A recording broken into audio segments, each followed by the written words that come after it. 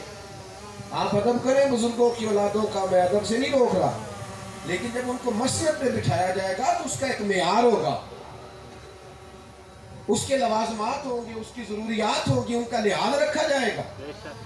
حضرت عبداللہ ابن عباس کو نبی پاک نے دعا دی، وہ حضور کے چچا کے بیٹے ہیں، اللہ اسے علم عطا فرما. تو کیا وہ انہوں نے کہا ٹھیک ہے دعا ہو گئی، فیض ہو گیا؟ ایک ایک صحابی کے دروازے پہ گئے، وہ خاندان رسول ہے، ایک ایک صحابی کے دروازے پہ دستک دی اور جا کے کہا سنا ہے آپ کے پاس حضور کی کوئی حدیث ہے؟ سبحان اللہ، سبحان حضرت اللہ. ابی بن کعب رضی اللہ تعالیٰ عنہ حدیث پاک کے بڑے جاننے والے صحابی تھے. ان کا گھر کا دروازہ مدینہ منورہ میں صحرا کی جانب کھلتا تھا، ریت ہی ریت تھی. حضرت عبداللہ ابن عباس اپنے استاد کے گھر جاتے تو دروازے پہ دستک نہیں دیتے، سبحان اللہ. فرماتے تھے یہ ادب کے خلاف ہے کہ میں کہوں باہر آئے گا. فرماتے میں چادر بچھا کے دروازے پہ بیٹھ جاتا، وہ مرضی سے آئیں گے تو گزارش کریں گے. سبحان اللہ. فرماتے کئی دفعہ میں بیٹھا بیٹھا تھک جاتا اور پھر میں اپنی چادر بچھا کے وہاں لیٹ جاتا. جب ٹھنڈی ہوائیں حضور کا مدینہ چوم کے گزرتی سبحان اللہ. تو کچھ ریت بھی اڑ کے میرے بالوں میں پڑ جاتی. حضرت ابی بن کعب مرضی سے باہر آتے اور جب وہ تشریف لاتے تو مجھ سے آ کے کہتے ہو میرے محبوب کے چچا کے بیٹے، آپ حکم کرتے میں حاضر ہوتا. وہ کہتے نا میں تو آپ کے پاس اپنے محبوب کے دین کا علم لینے آیا، سبحان اللہ. لہٰذا مہربانی فرمائے آپ مجھے کچھ پڑھا دیں. آپ کو ذوق بنائے میرے دوستو. بالخصوص نوجوانوں سے کہوں گا آپ رات کے وقت آئے علماء سے، اگر دن میں آپ کی اور مصروفیات، آپ علامہ سے حضرت سے ٹائم لیں، آپ کہیں کہ میں کچھ سیکھنا چاہتا ہوں. میں آپ کو یقین سے کہتا ہوں ویسے بھی جو لوگ دین کا علم دنیا کے لیے حاصل کرتے ہیں انہیں مزہ بھی نہیں آتا، تو مزہ خراب ہو جاتا ہے. جو کام آپ دنیا داری کے لیے کرتے ہیں وہ آپ کو تھکا دیتا ہے، آپ اکتا جاتے ہیں. مزہ یہ جو لوگ کچھ علم رکھتے ہیں پر عمل نہیں نہ کرتے، یہ بڑی بے چین زندگی گزارتے ہیں. علماء کی بات نہیں کرتا، میری طرح کے جو لوگ ہوتے ہیں علم ہو عمل نہ کریں تو دو کشتیوں کے مسافر. وہ خود بے چین ہوتے ہیں، یار میں کہتا کچھ ہوں کرتا کچھ ہوں، زندگی لطف نہیں دیتی. اور جو لوگ علم پر عمل کرنے والے ہوتے ہیں ان کی زندگی بڑی مزیدار ہوتی ہے. سبحان اللہ. ہمارے گجرانوالہ میں حاجی ابو داؤد صادق صاحب رحمۃ اللہ علیہ تھے نا، تو اپنے مزاج کے لحاظ سے، طبیعت کے لحاظ، وہ کہتے تھے کہ مبلغ وہ ہوتا ہے جسے اسٹیج لگا کے دے دے تو تقریر کرے نعرے لگوانے کے بعد. کہتے مبلغ تو چلتے پھرتے بھی مبلغ ہوتا ہے. صاحب گلی سے گزر رہے تھے تو ایک عورت کو دیکھا، اس کے چہرے پہ پردہ نہیں، تو یوں آنکھیں پھیر لی اور آنکھیں پھیر کے کہنے لگے پتر مسلمانہ دی تھی یہ پردہ کرے، تبلیغ ہو رہی. جو بعض غصے والے لوگوں کا طریقہ ہوتا ہے جا بابا اپنا کام کر. عورت نے جو لہجہ ہوتا ہے آج کل لوگوں کا، کہنے لگی جا بابا اپنا کام کر. حضرت صاحب پھر آسپے فرمان لگے پتر میرا ہی کام ہے، سبحان اللہ. میں کام ہی تے لگا، میرا کام دین دی دعوت دینا ہی ہے تو میں لگا میرے ہی کام میں. وہ خاتون کے دل میں بات ٹھہر گئی، اسی وقت پلو اٹھا کے چہرے پہ رکھ لیا، کہنے لگی اللہ آپ کو جزا، سبحان اللہ. اللہ آپ کو جزا دے، آپ نے مجھے خیر کی بات بتائی. آپ جب پامل ہو جاتے آپ میں نورانیت آتا، کیف آتا. میرے عزیز دین کا علم شوق سے، اللہ کے رسول صلی اللہ تعالیٰ علیہ وسلم نے فرمایا جس نے دین کا علم اس لیے حاصل کیا کہ وہ علماء سے بحث کرے گا یا جاہلوں پہ روک جمائے گا، اسے تو اللہ جنت کی خوشبو بھی نہیں دے گا. دین کا علم تو اس لیے حاصل کریں کہ اس پر عمل کرنا، اس کے مطابق اپنے آپ کو ڈھالنا ہے، اپنی زندگی کے اندر تبدیلی پیدا کرنی. آپ کو سنورنا ہے، آپ کو اخلاقیات سیکھنے، آپ کو اپنے کردار کے اندر، افکار کے اندر، نظریات کے اندر تبدیلی پیدا کرنی. اور اگر آپ نے تبدیلی ہی نہیں پیدا کرنی، حضرت باجد بستانی کا زمانہ تھا نا، تو ایک مسلمان نے ایک یہودی کو ایک مسلمان نے یہودی کو کہا کہ تو مسلمان ہو جا. تو وہ یہودی کہنے لگا یار تو میرا پڑوسی بھی ہے میرا یار بھی ہے، اکٹھے رہتے ہیں. میں نے نا دو قسم کے مسلمان دیکھے، تجھے دیکھا ہے حضرت باجد کو دیکھا ہے. سبحان اللہ. تو میرے ساتھ ہر جگہ چلا جاتا ہے، معاذ اللہ ہر محفل میں پہنچ جاتا ہے، میں سچ نہیں بولتا تو بھی نہیں بولتا، میں رزق کے معاملے میں احتیاط نہیں کرتا حلال حرام کی تو معاذ اللہ کئی جگہ تو بھی نہیں کرتا۔ کہنے لگا ایک دین وہ ہے جس پہ تو چلتا ہے اور ایک وہ ہے جس پہ حضرت باقیزید چلتے ہیں، ان کو جب بھی دیکھا ہے سچ بولتے دیکھا ہے، رب کی رضا پہ چلتے دیکھا ہے، کردار و عمل سنت شریعت کے مطابق ڈھلا ہوا دیکھا ہے۔ کہنے لگا اگر مجھے دین کی دعوت دینی ہے تو حضرت باقیزید کو کہہ مجھے دعوت دے، سبحان اللہ، جو وہ خیر پہ چل رہے ہیں وہ مجھے کہیں گے تو مجھے سمجھ آئے گی مجھے کس دین پہ چلنا ہے۔ ہم پذیر تو ہیں ہر لحاظ سے کہ ہمیں عاشق رسول بھی مانا جائے، متقی بھی، مولویوں نے کوئی ٹھیکہ لیا جی؟ نہیں جی بالکل نہیں لیا، کس نے کہا؟ لیکن یار اپنے اندر تبدیلی تو لاؤ، دین کو سیکھو، دین کو سمجھو، دین کے مددگار بنو، آپ اپنے دین کی تعلیمات حاصل کرو، اپنے مزاج کے اندر خوبصورتی پیدا کرو، دین کے لحاظ اخلاق کو، کردار کو، لب و لہجے کو ڈھالو دین کے مطابق، آپ یقین کرو مزہ آئے گا زندگی جینے کا۔ وہ چیزیں جو ہمیں رسول پاک نے عطا فرمائی ہیں، جب ہم ان کی طرف بڑھیں گے تو ہم محسوس کریں گے کہ طبیعتیں تازہ ہو گئی، ذہنوں کے اندر ٹھہراؤ آیا، تحمل مزاجی، بردباری، توکل، صبر، شکر، قناعت، یہ چیزیں ہمارے مزاج میں پیدا ہوئی۔ اپنی زندگی کو علم کی طرف مائل کریں اور اس کو سیکھیں۔ دیکھو آپ تجربہ کر لیں زندگی میں، آپ نے کبھی کوئی بات دین کی سنی ہوئی ہو نا تو فوراً آپ عمل نہ بھی نہ کریں، تو وہ جس موضوع پر آپ نے بات سنی ہو وہ کبھی کام آپ کی آنکھوں کے سامنے آئے نا وہ بات، تو آپ کو یاد آ جاتا ہے یار یہ میں نے سنا ہوا، مجھے اس طرح کر کے چلنا چاہیے۔ یہ جب آپ کی یہاں حافظے میں چیزیں موجود ہوں گی تو بہتری آ جائے، تو دین کا علم اور پھر اس پر عمل کریں۔ آپ دیکھیں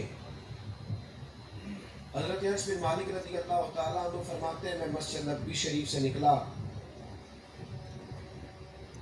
تو ایک صحابی اپنے گھر کی تعمیر کر رہے تھے اور چھتوں تک دیواریں جا چکی تھی، تو میں جب ان کے پاس سے گزرا تو مجھ سے کہنے لگے کہ انس مسجد شریف سے آ رہے ہو؟ میں نے کہا ہاں، تو فرمانے لگے کوئی نئی آیت تو نہیں نازل ہوئی؟ یہ ذوق ہے صحابہ کا، یہ ذوق ہے، وہ ذوق کی باتیں کرتے رہتے، کوئی نئی آیت تو نہیں نازل ہوئی؟ تو کہتے میں نے کہا ہاں ہوئی ہے نا، حضور نے ہمیں سنائی ہے۔ تو میں نے کہا وہ کیا؟ کہنے لگے اللہ تعالیٰ فرماتا ہے اقترب للناس حسابهم وهم فی غفلۃ معرضون، لوگوں کے حساب کا وقت قریب آ گیا اور ابھی بھی غافل ہو کے پھر رہے ہیں، غفلت میں منہ پھیرے ہوئے، حالانکہ حساب کا وقت آ گیا۔ حضرت انس بن مالک کہتے ہیں میں نے آیت تلاوت کی تو صحابی دیکھتے ہی رہ گئے، کام چھوڑ دیا، خاموش ہو گئے۔ تھوڑی دیر کے بعد میں تو آگے گزر گیا تو مجھے پیچھے سے کسی کے چھلانگ لگانے کی آواز آئی، میں نے پلٹ کے دیکھا تو وہ صحابی تھے۔ میں نے کہا کہاں جا رہے؟ کہنے لگے مسجد۔ میں نے کہا اس کو تعمیر نہیں کرنا؟ کہنے لگے آپ نے ہی تو مجھے قرآن سنایا کہ حساب کا وقت آ گیا، پہلے میں جاؤں حضور سے کچھ دین کی خیر سیکھوں۔ لوگوں کو جب آیات آتی تو وہ سنورتے، ان کی ذہن سازی ہوتی۔ بات ختم کرنے لگا ہوں، غور کرنا، قرآن مجید نازل ہوا نا لن تنالوا البر حتی تنفقوا مما تحبون، تم بھلائی کو نہیں پہنچ سکتے جب تک اپنی پیاری چیز خرچ نہ کرو۔ ہم بھی روز سنتے ہیں نا آیات، ہم بھی روز سنتے ہیں نا، لیکن وہ سننے کے بعد پھر اس کے بعد عمل کرنے میں ہم اپنی مرضی کا اس میں ارادہ کرتے ہیں اور مرضی کے مطابق چلتے ہیں اور اپنے اپنے حساب سے چیزیں سیٹ کرتے ہیں۔ کہاں نہ تم بھلائی کو تب پہنچو گے جب پیاری چیز خرچ کرو۔ تو ایک صحابی گھوڑا لے کے آگے کا حضور مجھے بڑا پیارا ہے، ایک صحابی کو شکر بڑی پیاری تھی، وہ خیرات کرنی شروع کر دی۔ ایک صحابی کہنے لگے میں نے باغ بڑی محبت سے بنایا، سجایا ہے، سنوارا ہے۔ عرض کرنے لگے یا رسول اللہ رب کہتا ہے پیاری چیز خرچ کرو، میرا باغ ہی پورا قبول فرما۔ ان لوگوں نے دین کو جب لیا تو اس پر عمل کیا، مزاج یہ بنایا کہ ہم کوئی الفاظ کا بام و در نہیں جاننا چاہتے، کوئی ہم صرف لفظوں کے ہیر پھیر سے آگاہ نہیں ہونا چاہتے، ہم تو دین اسلام کی تعلیمات اس لیے حاصل کرنا چاہتے ہیں کہ ہم اس پر عمل کریں گے۔ ہم دین کے مطابق اپنے آپ کو ڈھالیں گے. آپ یقین کریں ہمارے گھروں کے اندر اگر دین اسلام کی تعلیمات آ جائیں، اور وہ تقریر کرنے سے نہیں آئیں گے کہ والد صاحب خطاب کریں آج اس موضوع پر، ابا جی دین پر عمل کریں، خود بخود بچے بھی عمل کریں. ابا جی فجر میں اٹھنا شروع کریں، رات کو جلدی سونا شروع کریں. آپ سارا دن بچوں کو کہتے ہیں موبائل بند رکھیں، لیکن اب تو بچے شکایتیں کرنے لگ گئے. وہ کہتے ہیں ابا جی گھر آتے ہی موبائل چلانا شروع کر دیتے ہیں.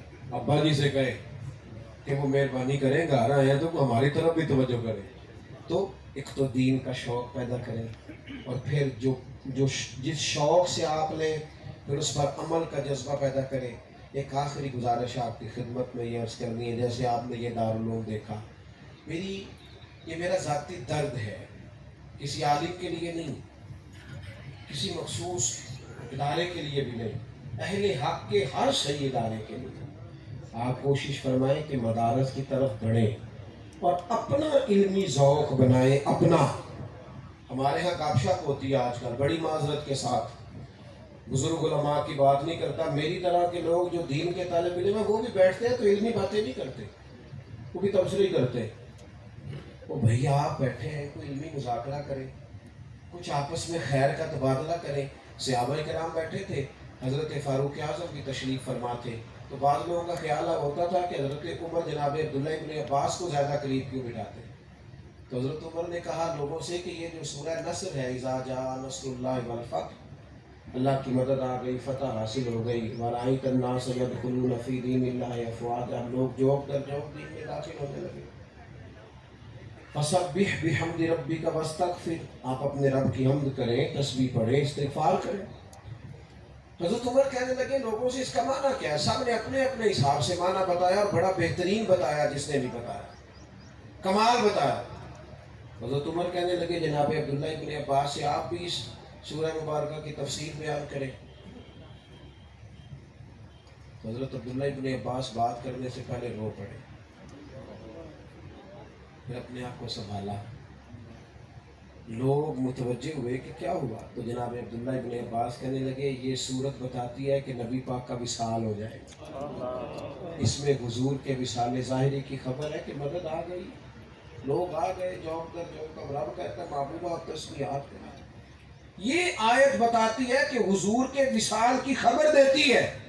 تو جنہاں دے دل پر جانی بچھڑن کون روئے پھر تھوڑا، یہ سب روگاں دا روگ محمد جس دا نام بچھوڑا. یہ ان لوگوں کی سب رونے لگے، تمام صحابہ رونے لگے. یہ ان کی مجالس ہوتی ہے. اللہ کرے ہم بھی کہیں بیٹھے تو پہلے حضور کی کوئی حدیث پڑھیں، قرآن مجید کی کسی آیت پر گفتگو کریں. ہم نے وہ مزاج چھوڑ دیا ہے، وہ طبیعت چھوڑ دی. ہر نقیب ہر خطیب اسٹیج پہ آ کے کہتا ہے سارا قرآن حضور کی تعریف ہے اور سناتا شعر ہے. وہ ایک نے تو بڑا ہی زور لگایا، کوئی 100 دفعہ اس نے کہا سارا قرآن حضور کی تعریف ہے. تو میں جلدی اکتاتا نہیں، پر میں انہوں آکھیا میں کہ یار تو 50 باری آکھیا ہے، 100 باری آکھیا ہے، پڑھی آیت ایک بھی نہیں تو سارا قرآن تعریف ہے نا، تو کر نہ کوئی آیت پڑھ کے تعریف. دلچسپیاں پیدا کریں، ذوق پیدا کریں تاکہ ماحول علمی ہو. اللہ کی بارگاہ میں دعا کرتا ہوں اللہ اس ادارے کو شاد رکھے.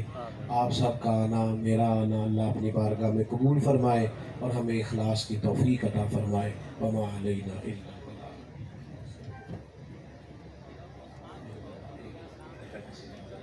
اللہم صلی علی سیدنا محمد وآلہ وبارک وسلم. اللہ تعالی ہماری حاضری قبول فرما، ہمارے گناہوں کو معاف فرما، ہماری غلطیوں سے درگزر فرما، امت کے حق میں رحمت والے فیصلے فرما، عالم اسلام کی مدد فرما، پاکستان میں نظام مصطفیٰ صلی اللہ علیہ وسلم کا سویرا طلوع فرما. اللہ کریم اپنی رحمتوں کے سائے ہمارے لیے دراز فرما. اللہ بیماروں کو شفا دے دے، مقروضوں کو قرض کے بوجھ سے رہا کر دے.